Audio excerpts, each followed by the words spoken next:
ఈ రోజున మాట్లాడితే గత పాలకులు మళ్ళీ రౌడిజం చేయడానికో గుండాగర్దీ చేయడానికో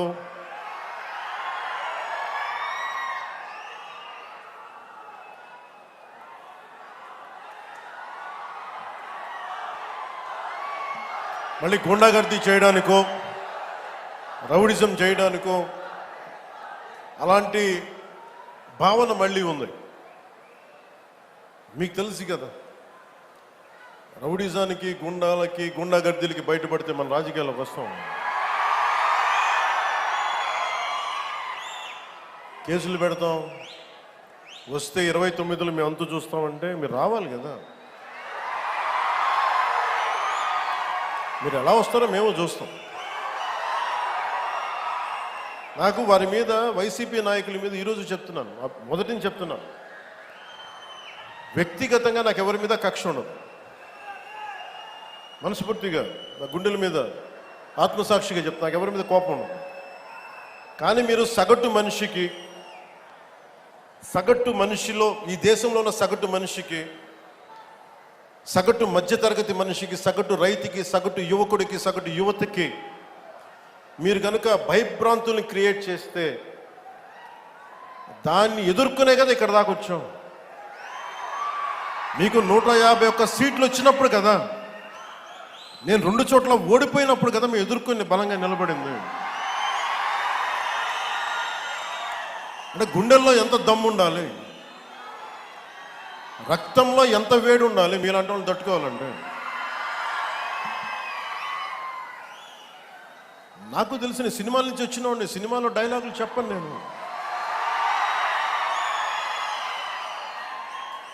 పుత్తుకలు కోసేస్తాం, మిడకాయలు కోసేస్తాం అంటే కోయడానికి మేమేమన్నా చొక్కా ఇప్పి చూపిస్తామా?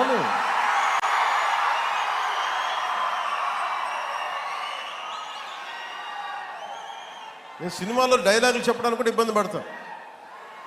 సింహం గడ్డం గీసుకుంది, మేము గడ్డం గీసుకోలేదు. ఇది సరదాగా ఉంటాయి, మిమ్మల్ని చీరప్ చేయడానికో సరదాగా చేయడానికి. నిజంగా గడ్డం గీసుకుంటే ఎంత దరిద్రంగా ఉంటుంది చూడండి, ఆలోచించండి. స్నానం చేయకుండా, మట్టి కొట్టుకుంటా. అంటే ఇవన్నీ ఏంటంటే సినిమాల్లో చెప్పిన డైలాగులు. అవి ఎందుకు చెప్తున్నానంటే సందర్భానుసారంగా చెప్తున్నాను. ఖచ్చితంగా మీరు అద్భుతమైన పాలన చేసి కనుక ఉండుంటే మీరు 11 సీట్లకు వచ్చేవాళ్ళు కాదు. మీరు అంటే ఇది రెలవెంట్ కాబట్టి చెప్తున్నా. ఇది కక్ష తీర్చుకునే ప్రభుత్వం కాదు. ఇది తప్పులు చేస్తే శిక్షించే ప్రభుత్వం ఇది. అలాంటిది